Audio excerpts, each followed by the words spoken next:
How did a Real Housewives financial fraud land herself a federal prison sentence?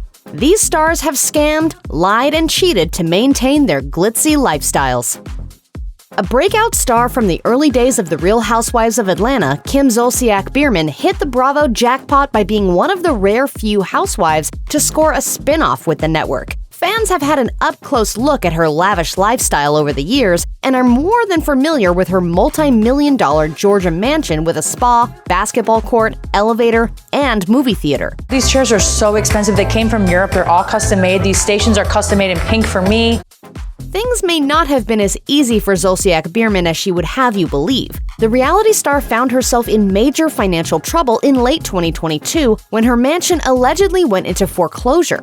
According to an article in the U.S. Sun, the problem comes from a reported $300,000 loan that Zolciak Biermann and her husband failed to pay back. The 5-bedroom home, which has an estimated value of $2.6 million, was reportedly auctioned off for a mere $257,000 in 2022. The U.S. Sun reports that the couple settled their debts and avoided foreclosure. That's where things get interesting. After word of the foreclosure hit the internet, Zolciak Biermann took it upon herself to personally refute the news. In a since-deleted Instagram story, Kim claimed the news was nothing more than a rumor, and that she and her family are still comfortably living in their Atlanta home. If you guys think I would let my home that we put millions and millions of dollars into go for $257,000, you're an idiot, okay?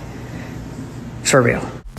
Eric and Jane, where do we even begin? While money trouble seems to be a prerequisite for casting on Bravo, Jane may take the cake. When she first appeared on The Real Housewives of Beverly Hills back in 2015, Jane was ultra-wealthy, even by Bravo standards. She lived in a massive LA mansion with expansive gardens and a chapel, and had a $40,000 a month glam squad follow at her beck and call.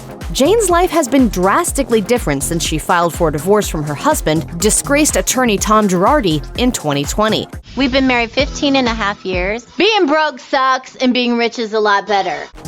A little over a month after announcing the split, Girardi was inundated with decades worth of legal problems, including the accusation that he embezzled millions of dollars from his clients. Jane was dragged into the mess too, with many critics and attorneys claiming that she knew about the embezzlement and that her company, EJ Global, was nothing more than a front. Jane has adamantly denied any involvement with Girardi's alleged crimes and continues to do so in court. In addition to footing the legal bills for the many suits she's now involved in, Jane was forced to return a pair of $750,000 diamond earrings that Girardi had given her as a gift. I've never met anybody like Tom Girardi. He was magic. Dorit Kemsley and Paul Kemsley, otherwise known as PK, have it all, including horrible spending habits. Like many housewives, Dorit has dipped her toe into several side businesses, including fashion design. The reality star began a swimwear line in 2017 and took a $205,000 loan from her then business partner to get things rolling. Dorit and PK were already in trouble the following year for allegedly failing to pay back the money. However, Dorit has claimed that things were eventually worked out privately between the parties. That back payment is just the tip of the iceberg. Things went from bad to worse when yet another business partner came forward and alleged that he had loaned PK over $1 million years ago and had been paid back only $250,000 in interest. The partner dismissed his claims in 2019. Let me ask you a question. Do you trust your husband? Implicitly. Okay. That same year, PK was also accused of owing Las Vegas casino the Bellagio more than $3.5 million. The suit had been ongoing since 2013, when PK allegedly paid some of his debt back before filing for bankruptcy in the United Kingdom. They were able to reach an agreement with PK of incremental payments, but he didn't complete them as planned. The couple finally paid back the money, but as of 2021, they allegedly still had $1.3 million in tax liens against their names. Alexis Bellino was the epitome of a real housewife of Orange County. She had a husband, Jim Bellino, who disagreed with her working outside of the home, twins who had extravagant birthdays, and a devout love for the Lord that she celebrated with a Swarovski crystal Bible. In reality, things were much more complicated than they seemed on TV. I don't know that Jim would necessarily want me to be doing any other career besides him and my children. Just after Alexis joined the show, her family home went into foreclosure in 2010 when she and Jim defaulted on payments for a multi-million-dollar loan. Ironically, the couple didn't seem to spend much time in the house in question. According to Radar Online, they took years and tons of money renovating it. Per the Orange County Register, Jim claimed the whole thing was blown out of proportion, and that loss was just part of the commercial and residential real estate game that made him rich, clarifying that it was his company, not himself, that filed bankruptcy. He said, "This is commonly done." Ultimately avoiding foreclosure, Alexis and Jim reportedly ended up with a short sale, unloading the home at a loss. Alexis's life has improved a lot in the intervening years. For starters, she seems financially secure, and she ditched Jim. Alexis told Us Weekly, "We were married 14 years, and then in therapy the whole 14 years. So that tells you something." The star then gushed about her current fiancé, saying, "We haven't had but 2 fights. We're just meant to be together." Kim Richards has earned a reputation as one of the more troubling stars on Bravo. In fact, Andy Cohen told Bravo scholar Dave Quinn that the network became so concerned with Richards drinking that they footed the bill for a rehab stay in 2011. Richards is now sober but isn't exactly living her best life, thanks to her money problems. Kim has always been a big spender. As soon as she turned 18 and got the money from her movies and her TV shows, that day she went out and bought a gorgeous Porsche. Richards began accruing income as a child actor, but her adult life has been far less lucrative. In 2018, the reality star was accused of owing the IRS nearly $120,000 in back taxes. It is unclear if Richards ever paid the money back. She has been involved in other expensive suits and was forced to pay over $266,000 that year after her dog attacked a neighbor and Kim ignored the neighbor's lawsuit. Richards' money issues extend beyond her dog and her taxes and into her own family. Who could forget the season of The Real Housewives of Beverly Hills in which Kim and her sister Kyle Richards fought relentlessly over what to do with their late mother's house? Kim accused Kyle on air of taking and selling their mother's home. Everything I've done for you, I'm always there for you. Everything you've done for me? Yeah, everything I've done for you. You stole my house! Sonja Morgan's money troubles are some of the more bizarre on the list. When viewers were first introduced to Morgan, she was house poor, unemployed, divorced, and living in her ex-husband's multi-million-dollar townhouse, which she was never able to sell, per the New York Post. She spent the next couple of seasons trying to start some businesses and finally seemed to have struck gold with her film production company, Sonja Productions. Flash forward a few years, and Morgan had major legal trouble when she filed for bankruptcy, citing herself as being nearly $20 million in debt. She claimed that the massive debt wasn't the result of a spending spree or living beyond her means. Instead, Morgan maintained that the loss was due to a bad business venture in which John Travolta was tapped to star in Fast Flash to Bang Time, a developing project between Sonja Productions and Hannibal Pictures. Morgan's company reportedly couldn't satisfy Travolta's requests, so the film was never produced. As a result, Hannibal sued Morgan for $7 million and won. It took another 5 years, but Morgan finally settled the case. She told E! News, "It feels great. I did a great job. I paid what I had to pay, and it wasn't easy. But at the same time, it was an experience. It's nice to be free of everyone looking at my money. I finally have my financial privacy back."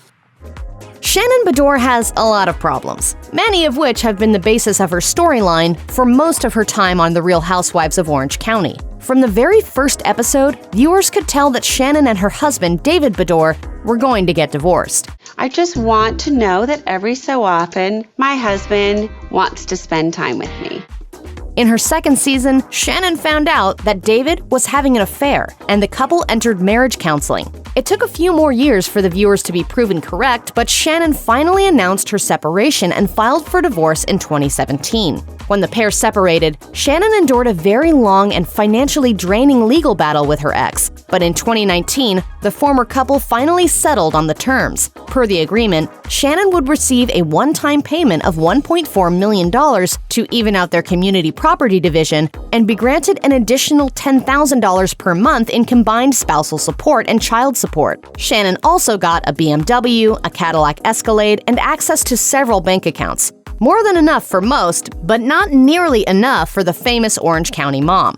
When the divorce was finally settled, Shannon quickly filed suit against her divorce attorney for failing to adequately represent her. Among the charges she levied against him were failing to account for her children's future college education and offering wrongful advisement, failing to get David to sign a filming release for their daughters, and lack of communication throughout the process.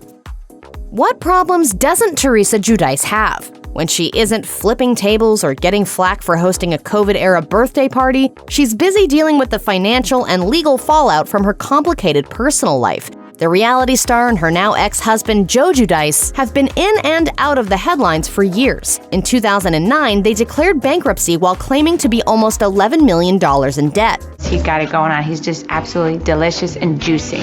How's business? It's all right. Then, in 2013, they were charged with a few kinds of fraud: mail, wire, and bank. Joe and Teresa pleaded guilty. Teresa spent nearly a year of her 15-month sentence in prison before completing her time at home, and Joe served 41 months. Upon his release, Joe was deported to Italy, as he was not an American citizen despite living in the country for almost his entire life. After her prison stint, Teresa's wine brand, cookbook collection, and other side businesses were negatively affected. According to The Star, most of the money she was making went to aiding Joe's deportation case or resolving her own debts. In an episode of The Real Housewives of New Jersey, Teresa claimed she was resentful toward Joe and how he affected her financial stability. It's like I should be so much further in life. It's like all my businesses. Like I built up a lot. Like you did. And then everything came crashing down because of the legal stuff. Jen Shah was an instant hit when she appeared on the premiere season of The Real Housewives of Salt Lake City. She had a massive Utah mansion, referred to her husband as Coach Shaw, and flew private. In other words, perfect Bravo material. Viewers were understandably confused about how she could afford her lavish lifestyle. After all, her husband was an assistant coach, and she seemed to do something vaguely marketing-related. They soon found out where this mysterious money came from. Shaw was charged with involvement in a telemarketing scheme that targeted older adults interested in business opportunities. Shaw and an assistant, Stuart Smith, offered various services that they claimed would help clients succeed. Once a victim made a purchase, Shaw would turn around and sell their information to other scammy organizations. Shaw was arrested mid-season after claiming to be innocent, made her $1 million bail, and stood trial in New York State. She subsequently pleaded guilty to wire fraud conspiracy and is set to be sentenced in January 2023. Should I just call Jen and tell her that they just came here? I don't think you should I don't interfere. think you should do No. that. You guys, what if she's on the run? Shaw has received support from her castmates, but it's unlikely she'll return to the Real Housewives franchise. Per Andy Cohen at BravoCon 2022, once we wrapped season 3 and she pled guilty, I think that was kind of unfortunately the end of, the engagement there. Considering that Shaw could be ordered to pay as much as $9.5 million in restitution, we're guessing that she's hoping Bravo will find a way to renew her contract for another couple of seasons. The Real Housewives of Beverly Hills was catapulted into the national news cycle when Taylor Armstrong's husband, Russell Armstrong, whom she was divorcing, died by suicide shortly after season 2 wrapped. Things were bad between them for a long time, and Russell was allegedly abusive. In addition to the years of trauma Taylor was left to unpack, she also had to contend with the financial mess Russell left behind involving a medical records firm. Unbeknownst to her, Russell was in serious financial trouble when he died, to the tune of a $1.5 million debt. His attorney, Ronald Richards, told ABC News he was living month to month to support his lifestyle for Taylor. These couples join these shows, and then they keep trying to outdo each other, and they end up spending all their money trying to sustain a lifestyle that's unrealistic and wasn't there prior to the show. According to the Daily Beast, Taylor could not pay back the money out of pocket and was forced to sell off other assets to satisfy the debt. As part of the settlement, she had to give up her 10-carat engagement ring. The good news? She went on to marry her attorney. She got an equally flashy ring and was even asked to join the cast of The Real Housewives of Orange County in a friend role for season 17. Like so many housewives before her, Jacqueline Lorita has struggled to keep up appearances and project a flashy Bravo lifestyle. When I first moved to Franklin Lakes, I was a little turned off. It seemed that all everyone talked about was, their cars, their money. The trouble began in 2009 when the Real Housewives of New Jersey star's husband, Chris Loretta, filed for bankruptcy on behalf of his clothing company, Signature Apparel. Making matters worse, he was accused of filing under false pretenses. As for Jacqueline, she was massively in debt thanks to back taxes. By 2016, she owed more than $300,000. However, Jacqueline attributed that to the normal stressors of life rather than bad money management. In her Bravo blog, she claimed that unexpected medical expenses and other big costs had taken a toll on her finances. Loretta wrote, "It took some time for the decrease in income to catch up to us. We were also not prepared for the cost of raising a child with special needs. No matter what financial challenges and obligations we've faced, Nicholas's needs have always been a huge top priority for us, and we've done everything we can to not disrupt his routine." Jacqueline left the series after season 7, but has remained in the news thanks to her financial problems. In 2019, Chris made headlines for allegedly trying to sell his valuables on Facebook Marketplace to put a dent in the debt. Among the items he hoped to sell were film memorabilia, furniture, and a poker table, supposedly because they didn't fit his new home's style. Real Housewives of Potomac star Karen Huger's finances have always been in question. She was in major trouble with the IRS in 2017. While residing in one of the wealthiest zip codes in the country, Karen and her husband Ray Huger reportedly owed the IRS millions. Ray allegedly made a fortune in software technology, but raised eyebrows when he and Karen sold their Potomac home for less than it was worth and moved to a less affluent suburb in Virginia. In front of cameras and castmates, Karen was adamant that there was nothing going on with Ray's finances. Is the move a result of the tax issues? No. However, during an interview with People, she was forced to admit that the truth was somewhere in the middle. Although she refused to go into any details about reported liens or back payments, Karen said, "The good news is we're great. Material things come and go, but if you have the love of your family, your children, your mom, your dad, your brother, your sister, we pulled through and we're better for it." Karen's castmates still weren't satisfied. They alleged that it wasn't good business that got Ray out of trouble. It was Karen bailing him out. The reality star didn't see a problem with that. She wrote in an Instagram caption, "Truth is transparent. My husband took care of his business responsibilities, and I added support to our family, as any good woman would do, lifting what financials were helpful to us. I ride for my man." Former Real Housewives of Orange County star Lynn Curtin and her family hit financial ruin while the cameras rolled. In 2010, the Curtins were unceremoniously evicted from their lavish Southern California home. Lynn's 2 daughters, who were home alone at the time, opened the front door and were given an eviction notice on camera. They promptly called their mother. I felt guilty as hell that I did not receive the eviction notice. I wish that I would have received it. She confronted her husband Frank, who couldn't pay the required $10,000 security deposit for their new home, and acknowledged he screwed up. That's an understatement considering just how damaging the eviction would be. When she realized the extent of their financial woes, Lynn filed for divorce after 22 years of marriage. The mom spent a lot of time with lawyers that year as she also filed for bankruptcy, claiming that she only had $100 in her bank account. She claimed she was only making around $3,000 a year on her jewelry line and was spending around $500 a month on necessities. In addition, TMZ reported that Lynn and Frank owed the IRS $30,000. This former housewife has moved on from the drama of her reality star days and admirably is still plucking away at her jewelry line. Danielle Staub, an absolute force on The Real Housewives of New Jersey, has not always been the best with finances. Case in point, after being let go from the show, Staub was sued by her landlord for over $6,000 in unpaid rent. Here's the problem. Though she'd lost her job and seemingly couldn't pay rent, Staub was still happy to spend her money in other areas. A source told The Sun, when the landlord inquired about rent payments or setting up a payment plan, she suggested that if they have a hard time paying our bills for the property, they should apply for a government loan.